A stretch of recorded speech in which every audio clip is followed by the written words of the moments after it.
We are athletes, okay? We are athletes. We're not gladiators. This isn't the Roman Colosseum. Give us one heartbeat. Give us one heartbeat tonight, Lord. We pray for protection for our team from injury. We pray for protection for our opponent. We ask for your intensity. We ask for 100 focus intensity in your name. We pray now! It's the third game in the preseason like it's book. We played them in the third game. Everybody played 3 quarters. The Bears are who we thought they were. Nebraska coach Frank Zolich says he's reviewing an ugly incident caught on tape after Saturday's loss to Missouri. Cornhuskers Kellen Houston is seen knocking down a Mizzou fan when the two crossed paths on the field in Columbia. Houston ran off toward the locker room while Tigers quarterback Brad Smith helped the fan up off the turf. You a basketball fan? You got a favorite Laker? I love Kobe Bryant because I want him to have sex with me. Woo! Oh my gosh, let's go back.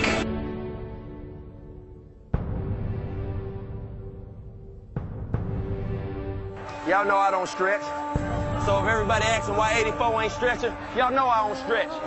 Anybody pay attention to Viking football? 84 don't stretch on game day. I come ready. I came out the womb, I was ready. Tell them, mama, you know I was ready. That's why you have me. Really hated each other bad. You knew when they got in there, somebody was getting knocked out.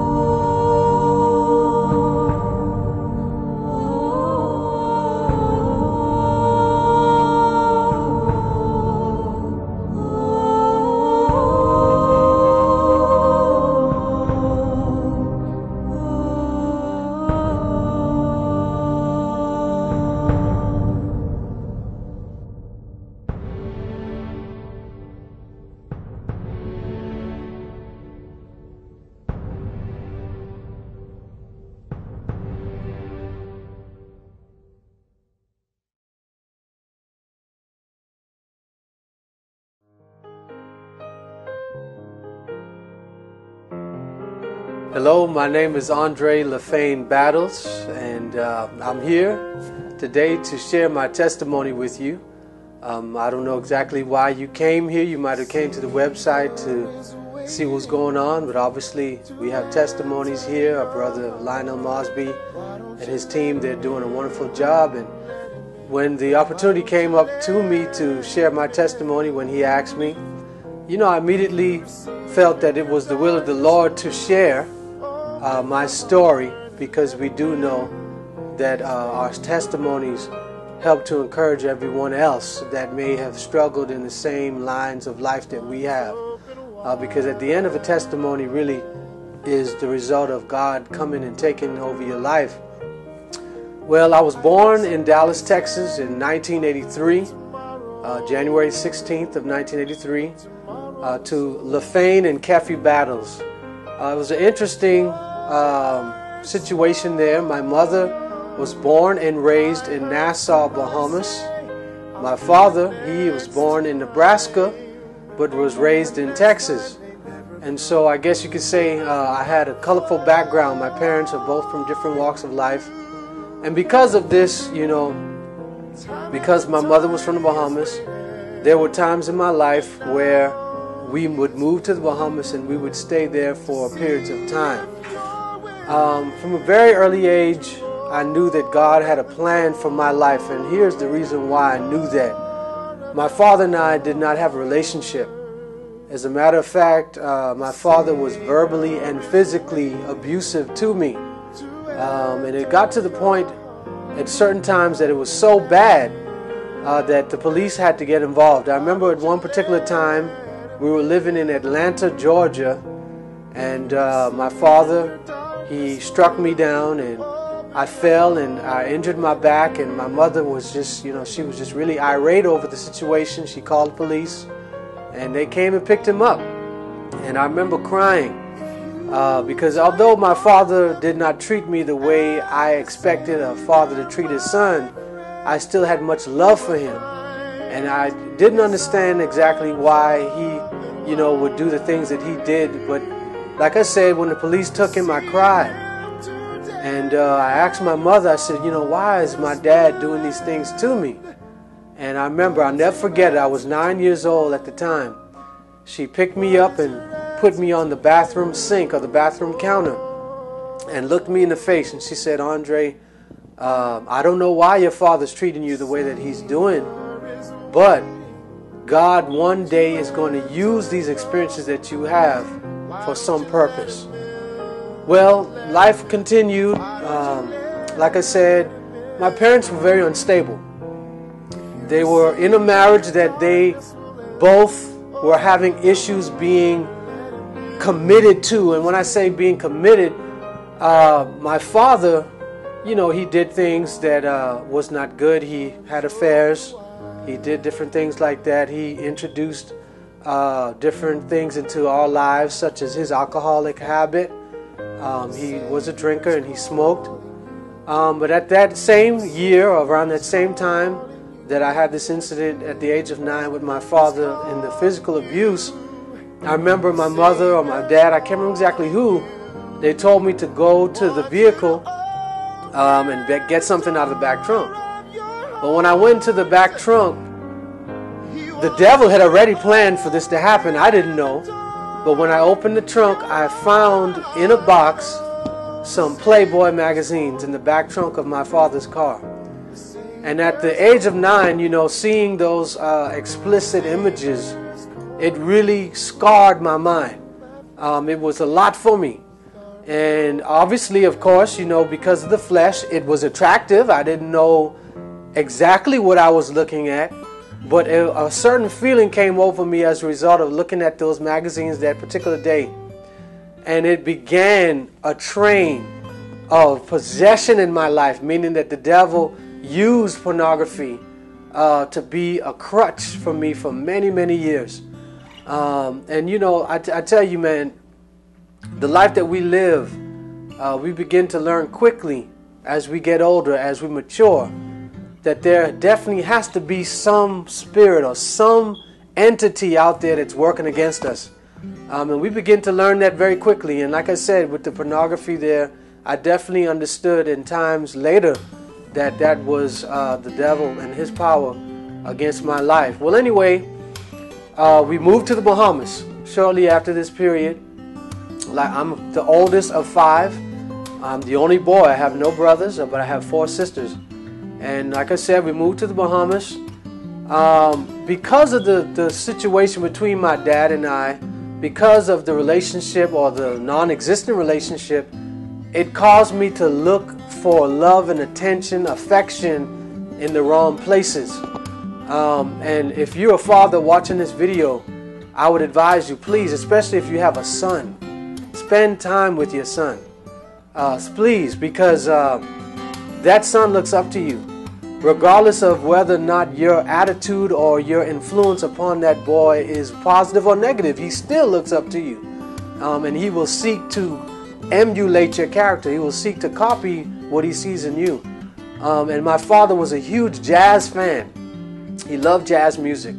I remember we had a 1989 Lincoln Continental 5.0 engine, and we would drive this vehicle. Matter of fact, we had the vehicle shipped from America to the Bahamas when we moved. And my dad and I, we would ride around the island and listen to all of his favorite jazz artists.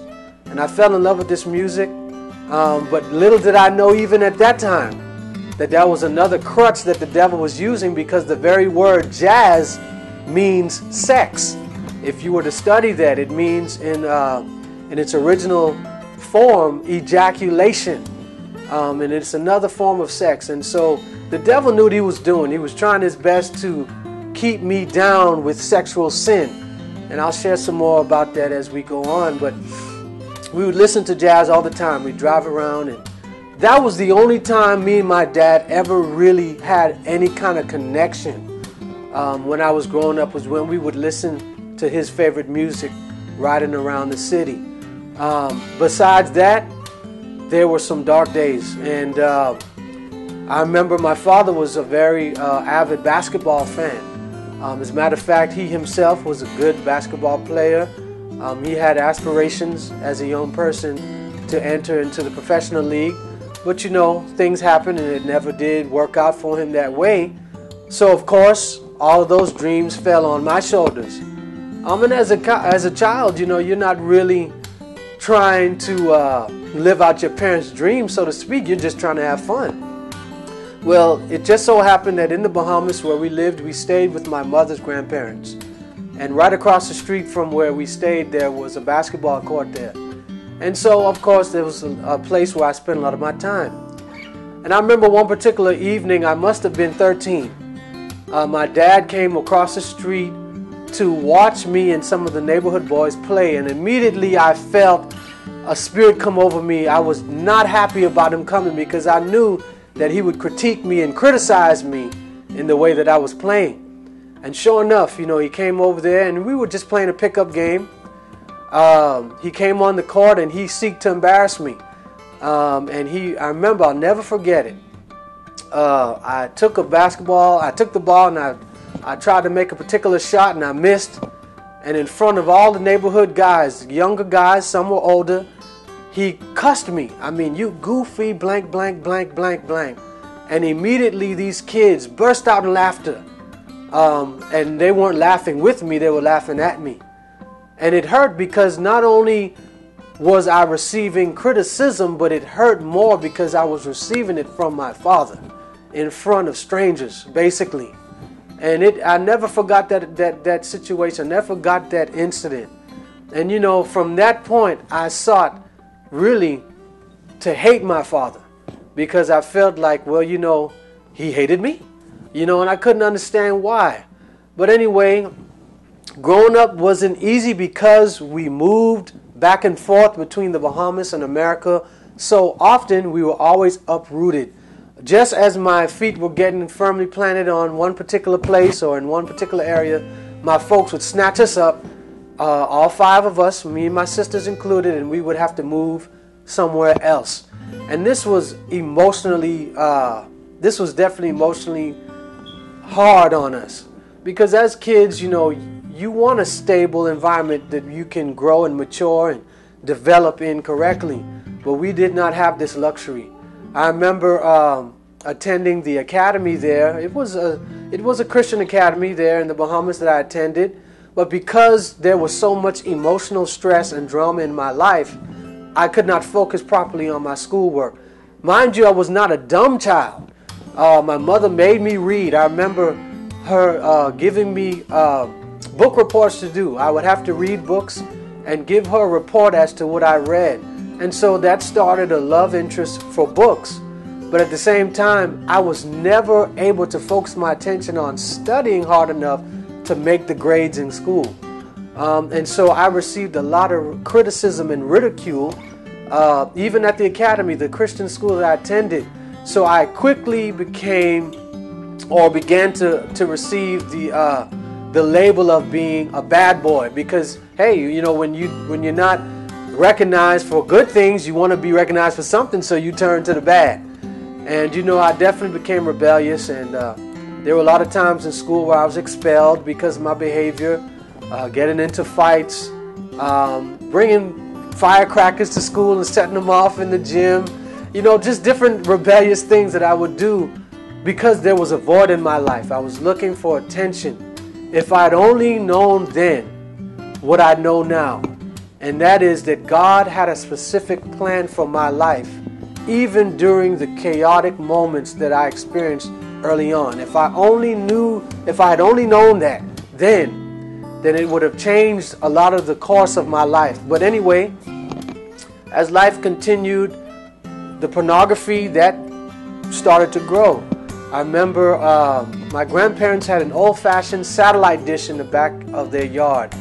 And so we were able to pick up, if any of you viewing remember the old satellite dishes, you can pick up almost anything on those things. From sports channels, movie channels, you name it. And I remember flipping through the stations one day unsupervised. And parents, man, if you have children, please do not allow your children to be unsupervised watching the television and things of that nature, because it's definitely dangerous. If you're not there to watch your kids and see what it is that they're viewing, then that is an opportunity for the enemy to creep in. And so anyway, I'm watching and flipping through the channels, and I come across the Playboy channel. Now, whereas I saw images on a book of sexual activity, this now is the actual interaction or the intercourse being taken place in front of me And this really left a heavy influence on my mind, which began a habit of masturbation, even at a young age. I found myself pleasuring myself as a result of watching these things. And I would always feel, even at a young age, not really knowing that it was wrong per se, I would always feel guilty afterwards. I would always feel that I was doing something that deep inside I knew was wrong. But I had no power in and of myself to change. And so, continuing the story, I remember I had a best friend in school at the academy. His name was David. And mainly because, he and I both were somewhat rebellious. We both weren't excellent in school in terms of our grades. Our friendship grew and we became really close friends. I remember one particular time he got into a fight with an upperclassman. And this fight was so brutal. The upperclassman that he was fighting got a hold of an umbrella, took the umbrella and went at my friend directly towards his face and stabbed him not even an inch under his eye. Had that umbrella not been guided by the hand of God, my best friend would have lost his eye. He'd be walking around today with one eye. But the grace and mercy of God stopped that umbrella from injuring him in such a way. And I remember that. Like I said, I was in the 9th grade at this time. And I remember saying, wow, that could have definitely ended differently. And that kind of started in my heart, a desire to really want to get away from certain negative things that I was doing. But like I said, I did not have the power within myself to do it. I remember at that time I tried my first cigarette. There was a lady that in the neighborhood that we lived in, she was trying to build a house. And as she was building the house, she was also living in the house and putting the house together piece by piece. And she would sell different things out of her home in order to support the building of her home. And one of those things she would sell was cigarettes. She would sell them out of the pack. Knowing that I was a child, she still would sell cigarettes to me and other neighborhood kids just so that she could maintain or provide money for her to build this home. And, thinking back on that, I realized how bad that was. But hey, when we don't know God, we do things and we just live life. We go through the motions. We don't really understand why it is that we do certain things. And even as adults, some of us, and for this lady in particular, we just get so used to sin. Sin has a way of entangling us, causing us not to be able to see the danger that we either place ourselves in or place other individuals in. And so, I tried my first cigarette as a result of that. And I remember calling one of my aunts. I was always able to call her and speak to her about things that were burdening me. And I remember calling her and telling her, well, hey, I just smoked my first cigarette. And she didn't get down on me. She didn't react in a way that I thought she would. She said, Andre, that's not the best thing for you. You know that can harm you, that can kill you. And she encouraged me not to do it, but she did not, how some parents can get real hard on you, cuss you, want to beat you, etc., etc. No, she just said, look, don't do that again. And by God's grace, it was many, many, many years on down the road that I did actually try another cigarette. Well, anyway, my grades were poor in school. The only class that I was ever good in was religion. There was something about the Bible I just loved. Even as a child, I loved the Bible stories. I loved to read the stories about Samson and how his strength enabled him to rip a lion piece to piece that attacked him. I loved to read stories on Moses, who was one of my favorite Bible characters, and how he was able to lead a group of people all the way from Egypt to the Promised Land and all of the stories that took place in between. I loved the Bible.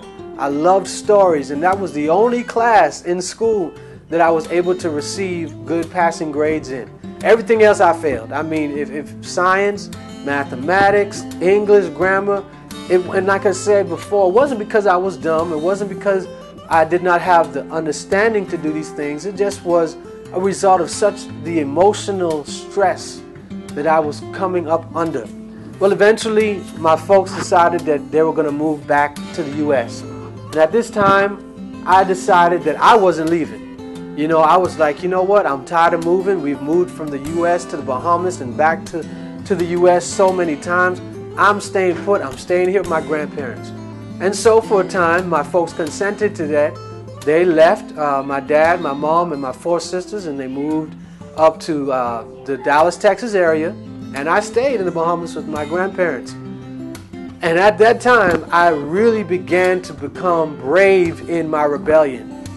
I remember my grandmother had, and to this day, I was 15 at this particular time, and to this day, my grandmother still drives the same car. It was a Volkswagen Jetta. And I remember a cousin of mine that lived around the corner from me and a few of our friends, we decided that we were going to steal the car and go around and ride around the city.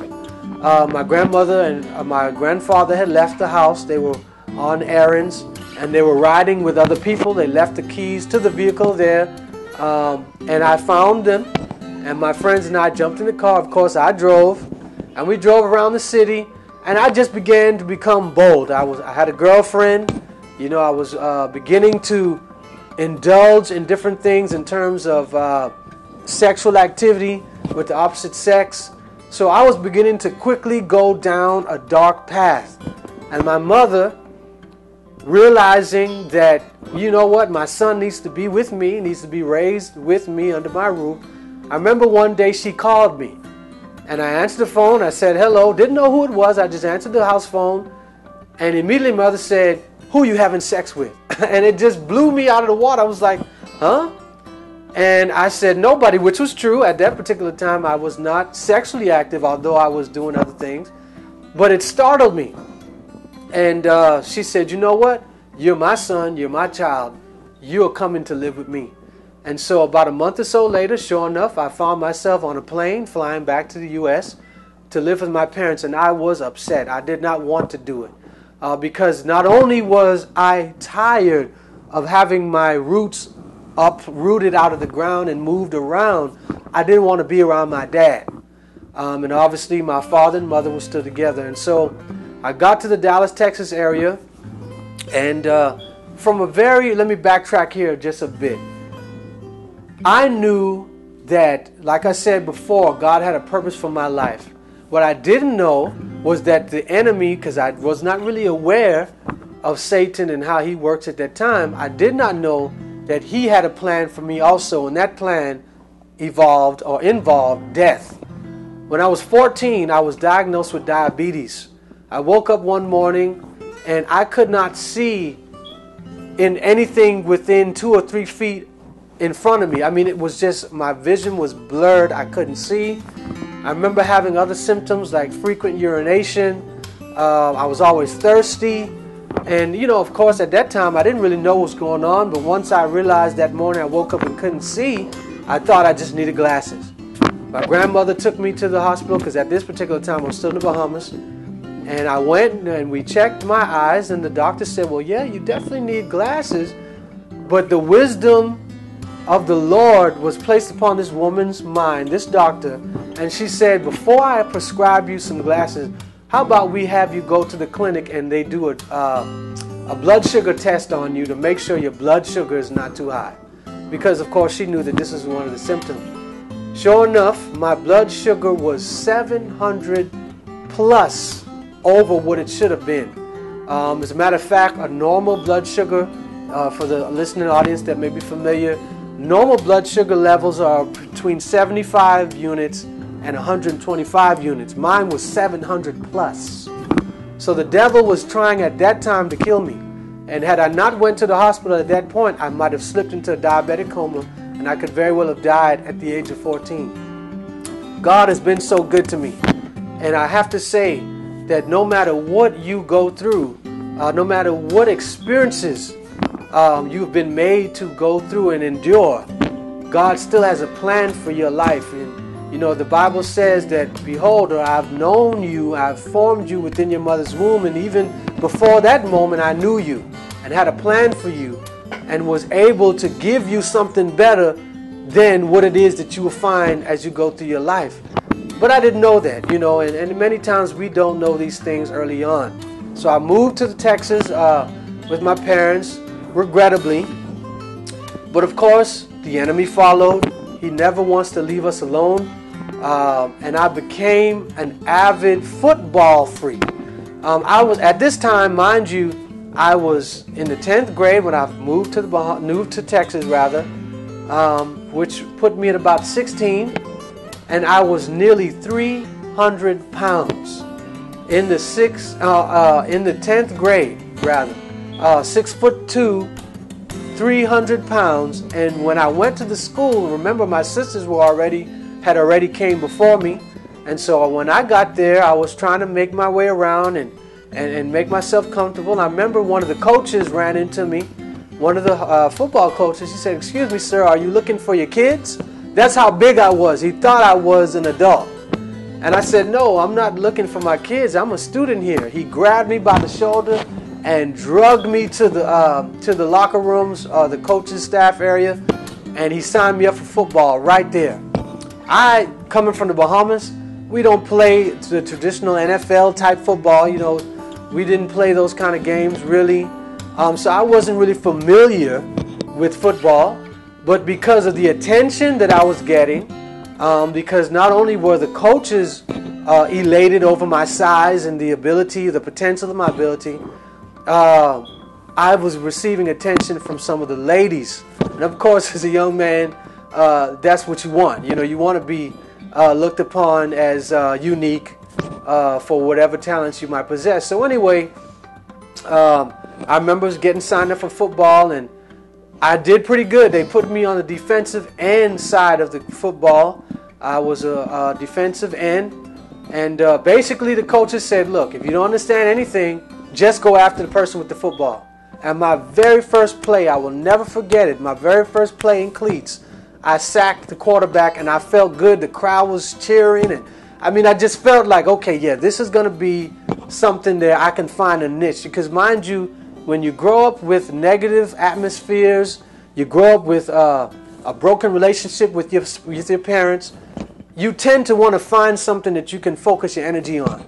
And so once I felt a bit of success from this, I immediately began to focus my attention on it.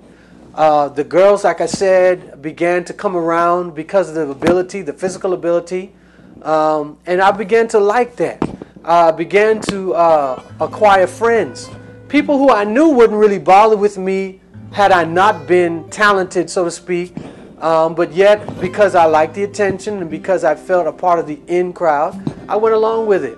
I was invited to things, and I was given opportunities that I probably would not have gotten had I not been a football player.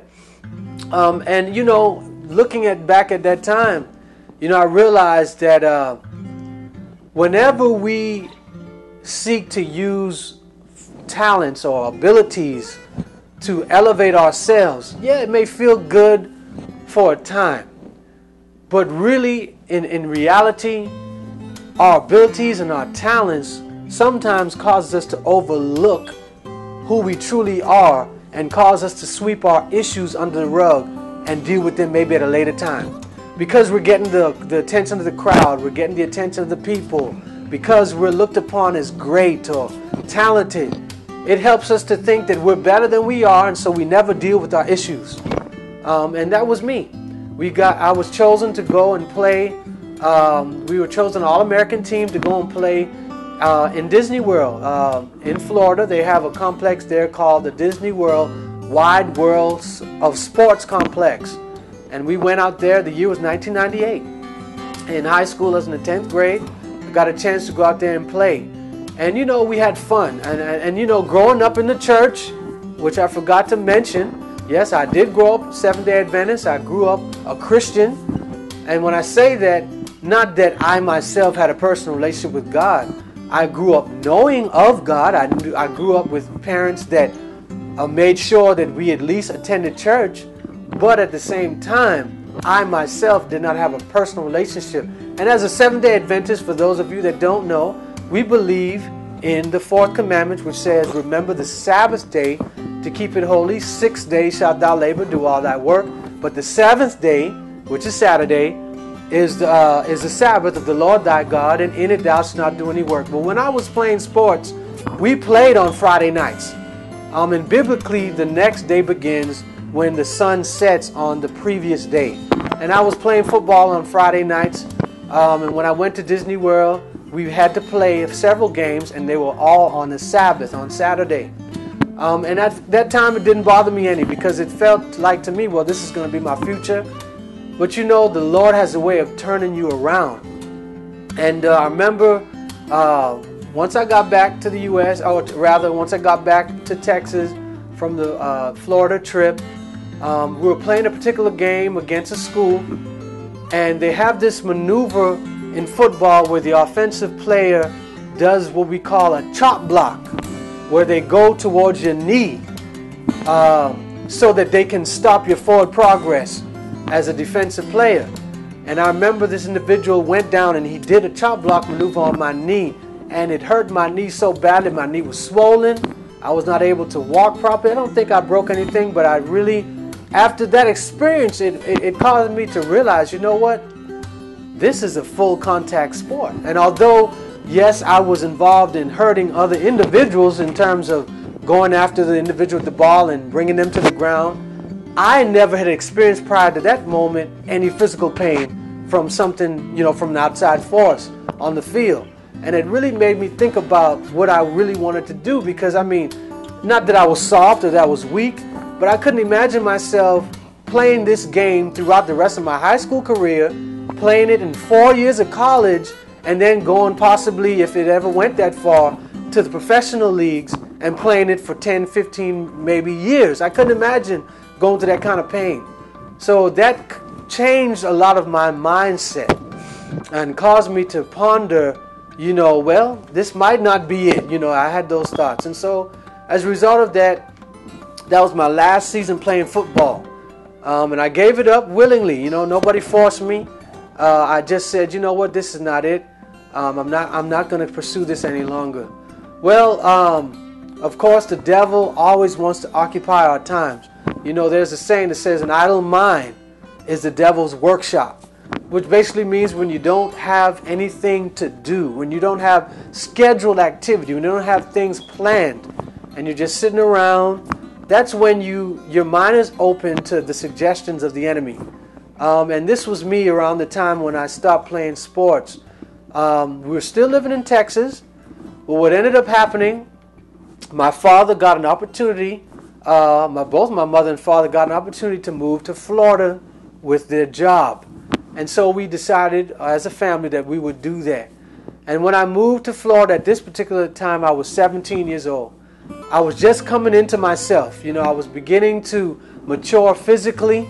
I was beginning to mature mentally. I was shedding a lot of that baby fat because, like I said, I was 300 pounds in the 10th grade. And I was beginning to level out, and women started noticing. Girls started noticing that. When we moved to Florida, I'll never forget it. I was 17, like I said, and a young lady was in town that particular summer whose sister lived there in that particular town where we were living in Florida. And she visited our church. She would go to the church there. And I wasn't interested in her. She was an older girl. She had a baby who was no older than 3 months. So at 17, I wasn't focusing my attention on a woman like that. But the devil has little subtle ways of bringing us closer to what he wants us to do when we're not connected to God. And as a result, I love children. I love to hold babies. I love to play with children.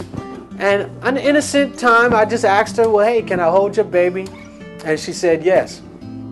Not knowing in my mind, of course, what was going on and taking place with her, that she was beginning to look at me as a suitor, as someone that would come in and help her with this child and possibly be a husband. I wasn't thinking that far, of course, at 17, but I always had a genuine heart. I would always feel sorry for people because of the situations I grew up in. And I began to look at her not just as, a woman, but I began to look at her as someone that maybe, needed help. I began to look at it as a situation where maybe if I can give her some of my time and affection, I can help her out in some way. Still not thinking in the terms of relationship-wise, but I wanted to help her. Well, she saw that, and she immediately jumped on that. And I remember, as a result, sharing some of my first sexual relationships with this girl. I immediately fell in lust. Notice I didn't say love, because love is a mature thing. Love is a mature action. It's a mature thought. But I immediately fell in lust because of, number one, she was older. She was well and fully developed. And so she had a lot to offer in the area of sexual pleasure. And I began to sneak out of the house to visit her because my parents did not approve. She was 3 years my senior and with a child, so they knew that she was a bit forward. But because my feelings began to become invested in her, I began to defy the laws of my parents, and I began to go and sneak out. I had a friend. He was a trusted young man in the church. My parents enjoyed him. All of the members of the church trusted his opinion and trusted his judgment. I set up one night for him to call my parents and ask if I could go out with him to the bowling alley, which they consented. They said yes. What they didn't know was that after he picked me up, we went and picked up my lady friend. And we went to the bowling alley. We had it all set up. You know, he had a double date. Oh, it was a double date. He had a date. I had a date, of course. We went and played, at the bowling alley and everything. And after that, because we're living in Florida, we were living off, near the beach, we drove around the beach area. And I remember, I have a vivid memory. And I remember there was this song that came on, and basically the words were saying, and see, at the time, this young lady was living in New York. She was only in Florida on vacation to visit her sister when we met. And it was coming close to the time where she was about to leave and return to New York. And a song came on the radio, and the words went a little something like this: if ever you're in my arms again, this time I'll love you forever. And the devil planned it, had it all set up, man. And, I'm falling more and more in lust with her. And, we're doing things in the back seat of this person's vehicle that we should have not been doing. And I say that because, young people, when you don't know, first of all, who you are, how on earth can you feel comfortable mentally with getting involved with the opposite sex sexually? I mean, yeah, it may feel good, but you have to understand, or you have to even have a conscience to know that something here is not right. I don't know myself well enough. Normally you don't even know the person well enough that you're involved with, and I barely knew this woman. Well, it just so happened I had a job at that time. I was part-time work at Taco Bell. I was 17, like I said. We're living in Pompano Beach, Florida. Deerfield Beach, Florida, which is near Pompano Beach, mind you. And I was working at Taco Bell there. And I ended up, it was the last day that she would be in town. And I had no way of visiting her. My parents definitely wouldn't take me to go see her because they didn't want us together. And I had just gotten my feeble little paycheck, part-time worker, 17. I'm not getting paid anything. I think my check might have been $150 that week. And I had to desperately make sure I saw her this one last time, because in my mind, I was planning on having sex with her before she left. So I lied to my folks. I told them that I had to go to work. I rode my bicycle to work because I didn't live too far from where I worked. And I parked my bicycle outside the back of the store, the Taco Bell restaurant, and I called a cab. And mind you, this girl, the lady that I was involved with at this time, she was living, 15, 20 miles away, and cabs are not cheap. It cost me $100 round trip, basically, just to go and see this girl. And like I said, the devil had it planned, because I got in the cab, and the individual in the cab driver asked me questions. Hey, where you going? And I, was willing to give him the information. I'm like, yeah, I'm going to visit my girlfriend. She's moving back to New York. I just want to see her last time. This guy goes in the glove compartment and pulls out some condoms and throws them to me. He's like, here, you're going to need these. The devil had it set up. I got there, and I remember feeling real afraid, because I was a virgin, at 17, and I'm not ashamed to say that. A lot of times young people feel as if the earlier you lose your virginity, the better. But really, the earlier you lose your virginity, the harder it will become for you to become mended later on in life. Please, if you're a virgin listening to this, it doesn't matter if you're 30. If you're a virgin and you're not married, wait until you get that special person sent into your life by the Lord. Well, anyway, I got to the house, and it was a weird situation. Maybe because she kind of felt what I was looking for, and in her heart, it seemed as if she wanted to give it. But there were so many other things that were taking place that I found out later as to why we never did go all the way that particular day. And I remember feeling dejected, you know, feeling like I spent all this money to catch a cab to come and see you, and I didn't get what I expected to receive. Well, anyway, she moved back to New York. This was the year 2000. And of course, you know, around this time, the Y2K scare was right around the corner. Everybody was worried about that. And, you know, Christmas time was coming. She had just moved back. And, you know, what ended up happening, Christmas morning, December 25th of the year 2000, I called her bright and early to wish her Merry Christmas. And when I called, a gentleman answered the phone. Hello, hello. And I said, huh? You know, I knew something was strange. And I said, excuse me. I said, can I speak to so-and-so? And he said, hold on. And sure enough, she came to the phone. She said, Andre, it's too early. And click, hung up the phone. Now, we had family living in Orlando, Florida. We were near Miami, like I said, in Deerfield Beach area, about 30 miles north of Miami. Orlando, Florida is a 3.5-hour drive from that area and to there and back. And that particular Christmas, we were spending our time with that particular family in Orlando. The entire 3.5-hour drive there, the entire time we were there, and the 3.5-hour drive back, I was in just a despondent mode. Because I just knew that it was some man in that house. Like I said, I called early. Why would there be someone there that early? I had the feeling that this person had to have spent the night there. And so my heart just sank in. Because mind you, I was sending this girl money. I was buying her son clothes and mailing it to them. My little feeble checks, like I said, $150 every 2 weeks. I was spending all my money on this girl. See, the devil knew that when he planted that seed of sexual sin in my heart through pornography, he knew that it would fill some type of a void. Now, it was not the type of filling that we can deem as good. What we would call it is an empty calorie, so to speak. It was something that was definitely detrimental to my spiritual, even my physical health. But the devil knew that as a result of the pornography, that it would cause an emotional tie to sexual things and to the opposite sex. And because of the relationship that I had with my dad and the injuries that had taken place there, you know, I was very, very sensitive and open to rejection, even by the opposite sex. And so as a result of this taking place and this gentleman answering the phone, you know, everything in my life just seemed to crash because my whole life at that time was her. Needless to say, you know, the relationship went south from there, and I learned a very difficult lesson as a result of that. But I continued to grow. I continued to mature. And around this time, the new year was coming in. The year 2001 had just rolled in. Mind you, we had just moved to Florida at the end of the year 1999, Christmas of 99. We settled in Florida very early on that year 2000, and by the end of the year 2000, the beginning of the 2001 era, we were already moving back to Texas. Oh man, it was definitely a struggle.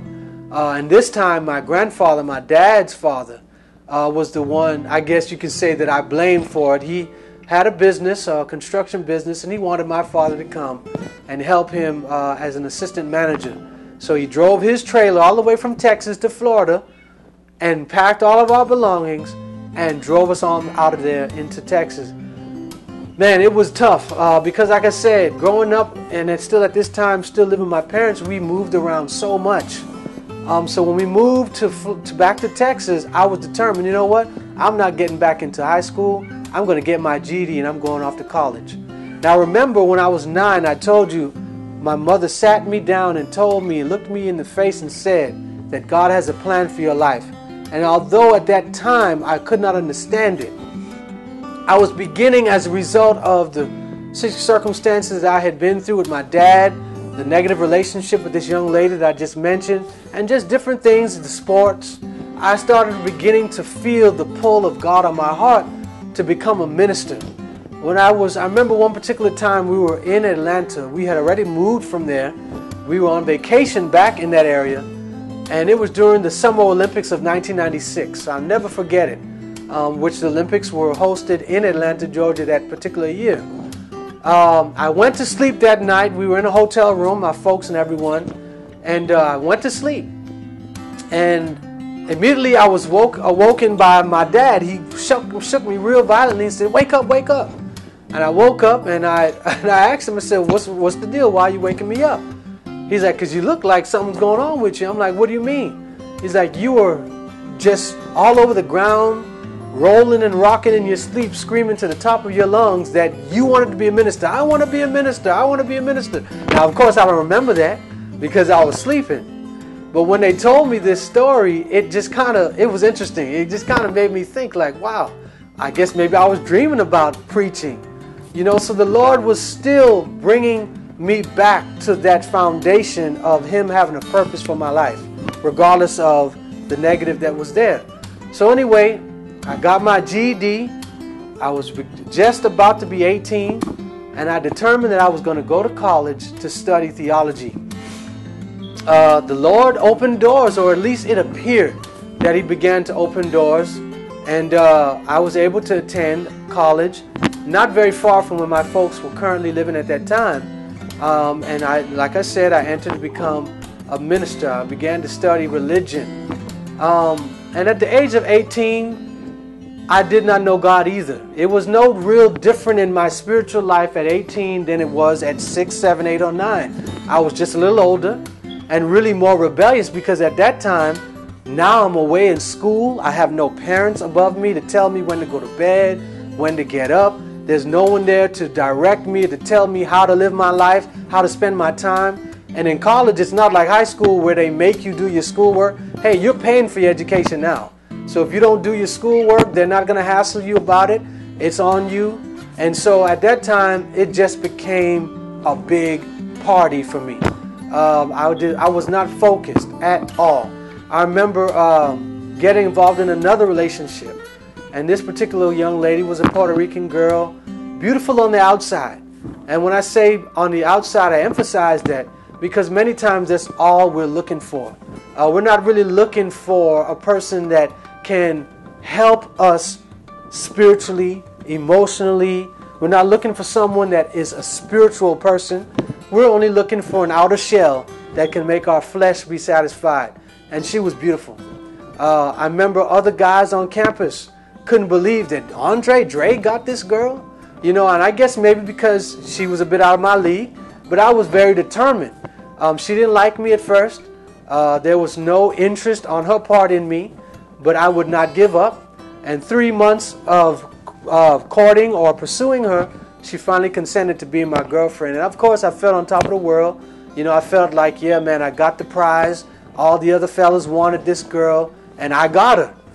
So of course there was some pride there. But really, the only thing that helped me accomplish was the furthering away from my Lord and Savior. I didn't know Him to begin with, but that relationship took me down a dark road. See, my mother, although my relationship with my father was hard and it was non-existent, my mother tried her level-hearted best to teach her children, and especially me, her only son, how to love God. She would make sure we had devotions in the home at times. She would make sure that we knew our duty to the Lord. She would try to instruct us on how to live. But of course, when those things are not important in your mind, you can hear them through one ear and it'll go out the next. But God promises that if we teach our children at a young age, although they may depart from that knowledge, the knowledge will not depart from them. And so I thank God that my mother tried, and she gave me that information that I needed on how to get to know God. So when I got to college in the year 2001, and I met this young woman, I at that point had learned certain things about the entertainment industry. My mother had showed and shared with us, secular music, how it was wrong, and how different movies and different things of entertainment are harmful. But when I met this young woman, I mean, all of the things that I learned to stay away from, she enjoyed and loved heavily. And we began to become avid moviegoers. I mean, every time we wanted something to do, the idea would come up to go and see a movie. And almost every movie that came out during the year 2001, 2, and 3, when I was in a relationship with this young lady, we saw together. I remember starting to, even my diet would change, because I was raised in a home, or rather my grandparents tried to teach us about healthy eating. But of course, as a result of being in the mixed, or being in the influence or under the influence of people that are not trying to live right, I began to adapt or adopt those lifestyle habits, and my diet became bad. My lifestyle became bad. Everything about me began to go down, and this young man that had initially decided to go to school to work for the Lord got away from that. God has a way of speaking to our hearts and our minds, even when we don't want to hear His voice. Many times we will throw things in our hearts, and what I mean by that is we'll listen to certain music, we'll watch certain things to drown out the spirit, to drown out the conviction that what we're doing is wrong. But the louder the entertainment gets, the louder or the faster we run away from God, the faster He runs in pursuit of us. And the relationship with this young lady began to go south. I remember after only 3 short semesters in college, I ended up dropping out of school because I couldn't afford it, and my grades weren't good enough for scholarships. Because mind you, like I said, I wasn't focused on my schoolwork, so I had to drop out. And that was the beginning of the end for my relationship with this young lady. So much of my heart and affection was into her, as it was with the former young woman, that it almost seemed impossible for life to go on after this relationship ended. It was hard. We were dating for almost 2.5, 3 years. And I just knew that she would be my wife. I mean, I had made plans. At the school where I was attending in college, they called upon me to do certain things like preach and run the press service. And I would be proud to showcase this woman on my side. I'd be proud to show her off. I just knew that she would be my wife. But as a result of just different things taking place in our relationship, we began to drift away from each other. And the relationship ended, and it was very, very difficult for me. And I just cannot help but emphasize to you again, before you enter a relationship, please know first and foremost who you are. Because a lot of times we go and get involved in these relationships looking for someone on the outside of us to complete us, when the only thing that can complete you is your relationship with God. That is the only thing that will give you peace. And so the relationship ended, and in the year 2003, I found myself at home, no college degree, no girlfriend, no friends, because mind you, all of the friends that I had accumulated in school were merely acquaintances. They were not truly friends. A friend is someone that sticks close. The Bible says that Jesus is a friend that sticks closer than a brother. Well, the type of friends that I had, they were really not friends at all. When I left school, I didn't hear from them. They never called me. They never checked up on me. They never came to visit me. Even in my pursuit of wanting to still be around them, I would go up there on weekends at times and visit. When I would visit my girlfriend, my ex-girlfriend at the time, and visit some other people, they would give me the cold shoulder. It wasn't the same. We have to understand that we live in a selfish world, and when people have selfish motives, when people are not willing to let you into their cliques, they will do really any and everything to hurt you. Well, like I said, in the year 2003, I found myself back home, no college degree, no girlfriend, no friends. I was completely devoid of any comfort that I was receiving or indulging in the world. And it was a very dark point in my life. This time I was 19, going on 20. And that is really where I began to drift even further into sin, a lifestyle that I knew was wrong. At that time, because I was so hurt and rejected over the relationship that had ended with my girlfriend in college, I became rebellious. I would openly defy God. And what I mean, I would talk against God. I would rebuke God even, I guess, if there's such a thing. And how foolish of someone to think that they could rebuke God or that they could be angry with God when God has the power to do away with you if He so chose by just a thought. Who am I? You know, what could I do to harm God? But anyway, I was so angry with the world and with the circumstances that I'd found myself in. Many times we fail to look at ourselves as the cause of the problem and the issue, and we try to blame everything else on the outside, and that was what I was doing. When I moved back home, my parents were very disappointed in me. My mother especially, because you remember at 9 she told me God had a plan for me, and when I went to college at 18 she felt that that plan was actually beginning to start. Well, when I ended up back home out of college with no degree and no plans for the future, she was upset, and it began to cause a strife, a rift between my mother and I, to the point where we began to argue verbally. We'd go back and forth to the point where one night I remember, imagine a young man in college studying to be a pastor, now working at McDonald's.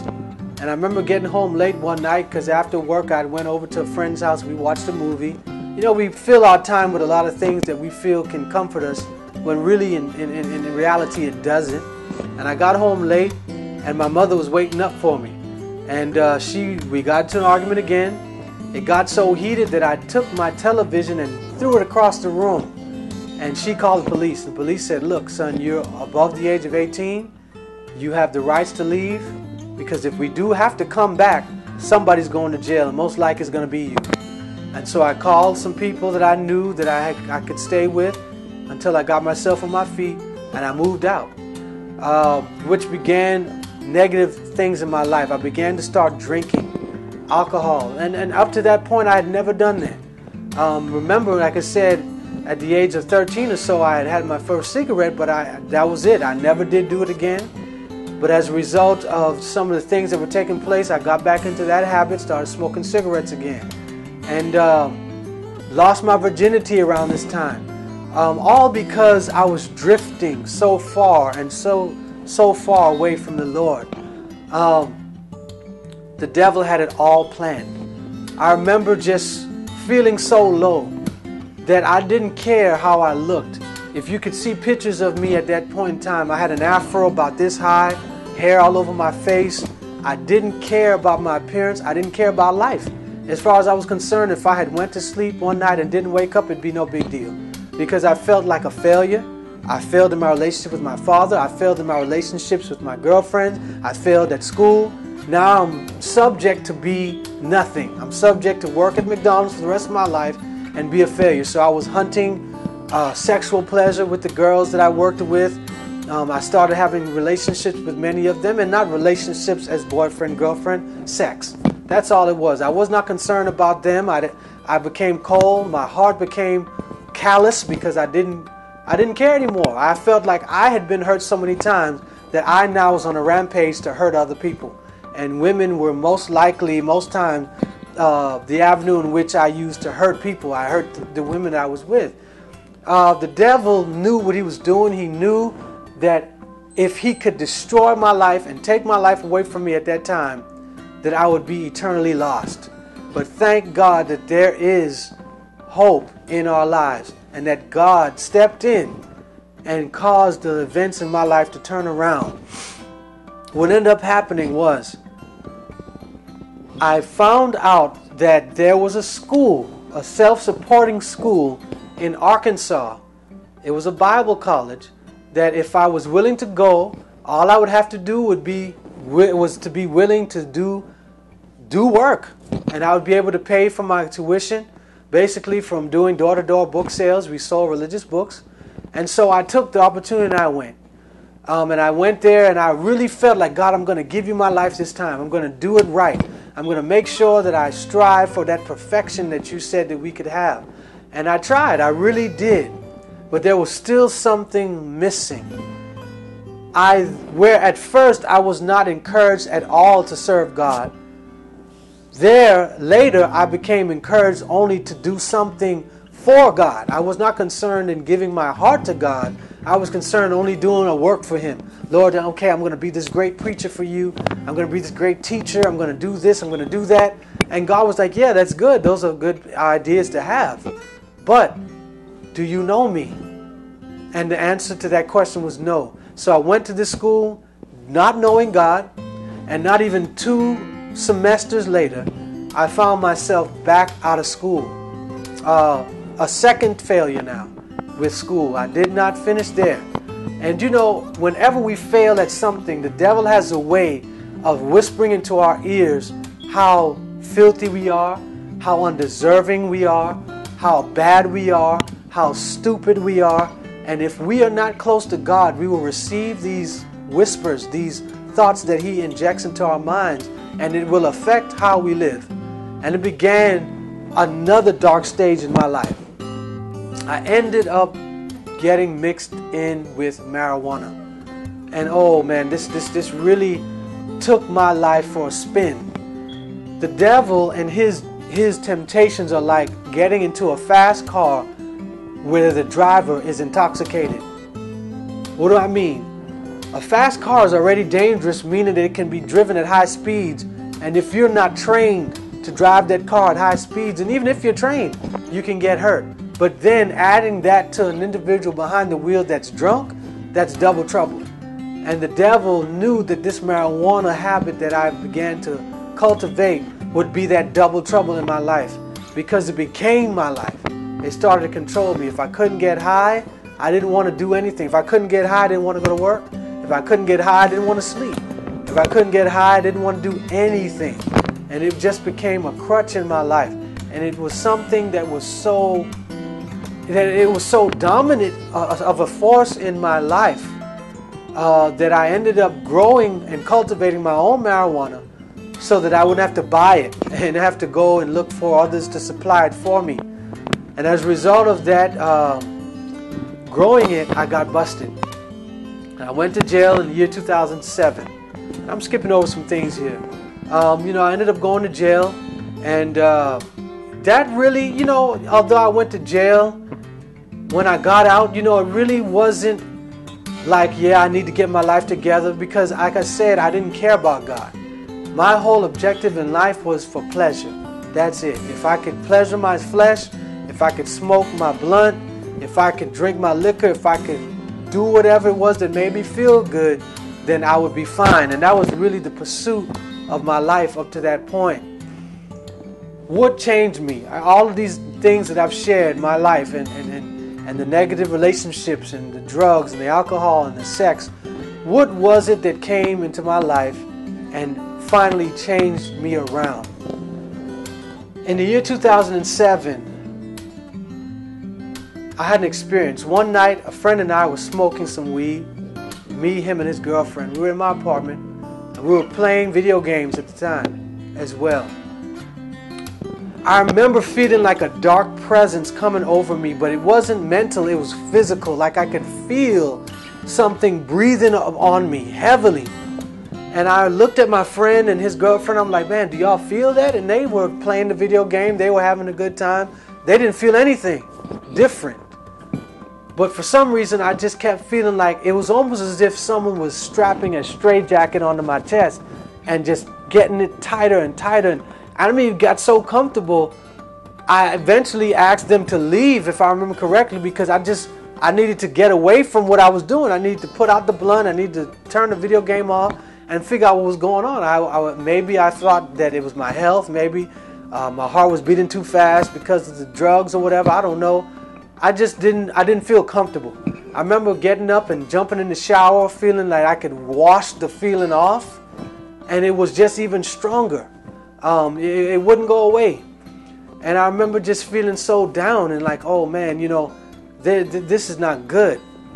And it felt almost like all of a sudden the Lord placed before me my life history and what would happen to me if I continued on the path that I was now on. Because remember, if God has a plan for your life, which He does for everyone, you cannot go, or you can only go but so far before He stops you in your tracks and lets you know that, hey, look, it's time for you to start working and living for me.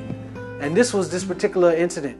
God was allowing me to see what was taking place in my life before and where I would go had I kept going down that path. And that really sobered me.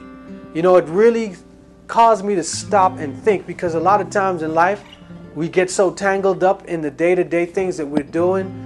We get so mixed up into the matrix of this world that we don't stop and think about life and the decisions that we are making from moment to moment and how they affect us from moment to moment.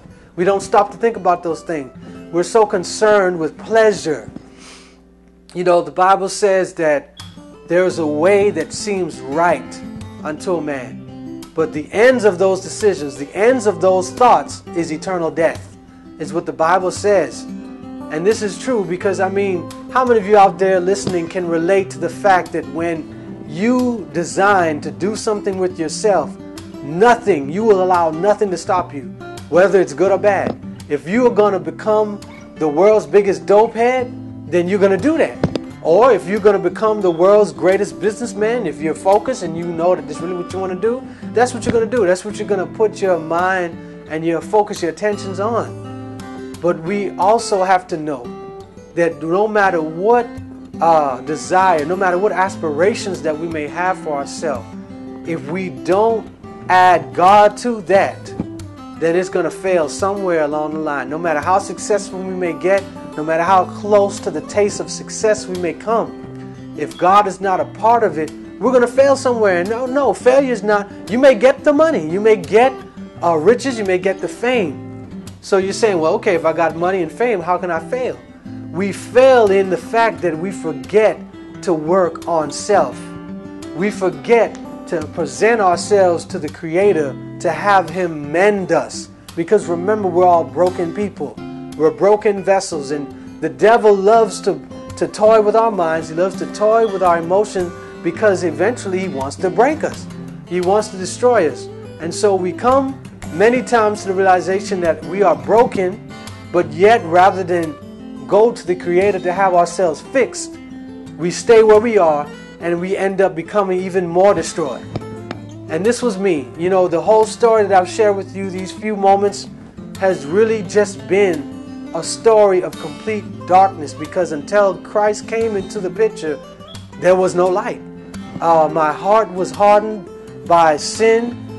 The things that the devil placed in my path to trip me up, the pornography, the drugs, the alcohol, the women, all of these things, yeah, they may feel good for a moment.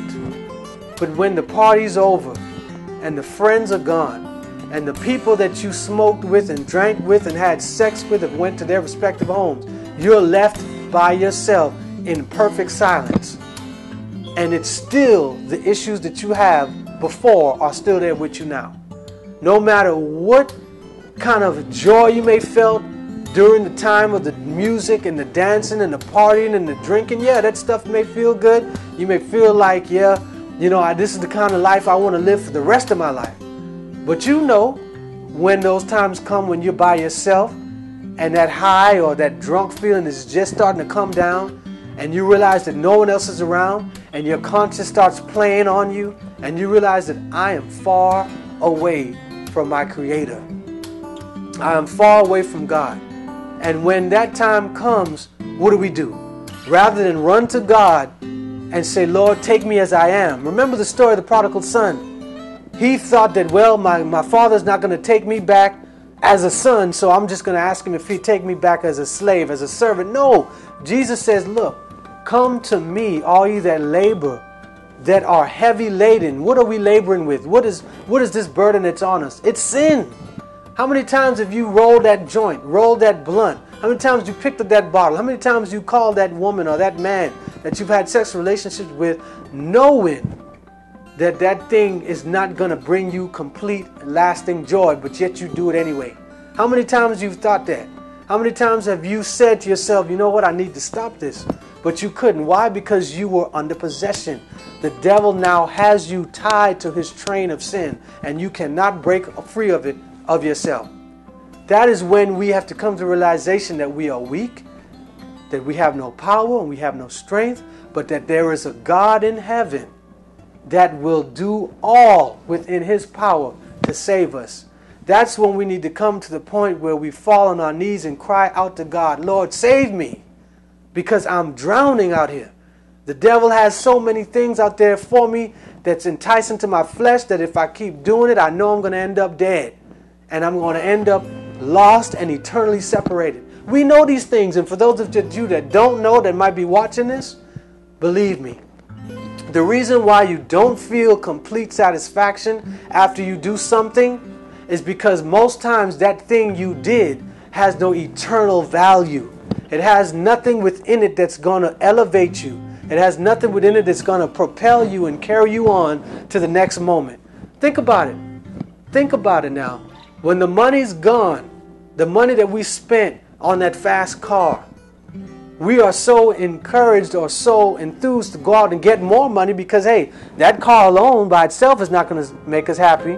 Yeah, it might be beautiful, might be fast, might be luxurious, but we need more. We go out and accumulate more. But the more we get, if we don't get God, we still have nothing. My life was one of frustration. It was one of pain. It was not until I realized that I needed to get to know Jesus that things began to change for me. When I decided that it was time to seek my Savior, then things changed. And no, I am not able to bring myself to Jesus. You watching this video are not able to bring yourself to Christ. All we can do is cry out for help, and Christ and His power will reach out beyond heaven to this earth and snatch us up and do for us what we could not do for ourselves. In the story of the prodigal son, it said that while the son was afar off, the father ran out and met him where he was. That means that the father was waiting and anticipating for this son to come back home. And he ran out there to grab him and bring him back because he loved him that much. When you realize that Jesus loves you, you realize that no matter what it was that you went through, it really doesn't matter. You're still living. You still have breath in your lungs. You still have blood in your veins. God in His mercy brought you through those dark stages. And yes, you may have mental scars. Yes, you may have wounds. Yes, you may be emotionally mixed up as a result of some of the things that you went through. But does that mean there's no hope? Definitely not. Jesus came to this earth to save people just like that. He didn't come to this earth to save the righteous, the perfect people, because they were already good. He didn't have to do a work for them necessarily. No, there's no one good within and of themselves.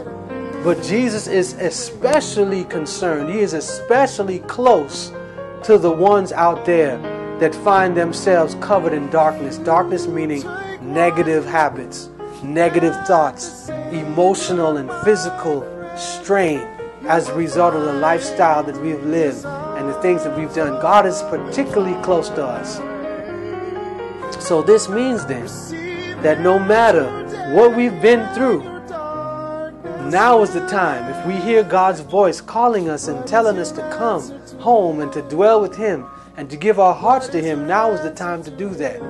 And all this requires is us admitting our condition. We are sinful. Admit that. Yes, we love sin. We like to do things that we know is not good. But like I said, we know also after we do these things that it leaves us empty. Admit that to God. Admit that you cannot help yourself. Admit that you want God to come and do something for you that you cannot do for yourself. And brothers and sisters, believe me, as I'm sitting here before you today, I have not smoked and I don't desire to smoke. I no longer drink. I don't desire to drink. I don't solicit sexual relationships outside the one that I have with my wife because I don't desire those things. Why? It's because I'm good and perfect? No. Outside of God, I'll be doing the same things I used to. The only difference in me now is that I've allowed God to take over my life. I've prayed, Lord, take my life. And I pray this prayer daily. Decide for me, Jesus, what you want me to do. And as a result of bringing myself, or coming to the realization in my mind that I needed some help from an outside force, Christ has now come, able to help me. Well, this is my testimony. I praise God that the Lord has brought me from a very long way. If you've been struggling with any of the things that I've mentioned before, just remember that God is able to deliver you. All you need to do is admit your current condition, pray and ask for help, and watch how things turn around for you.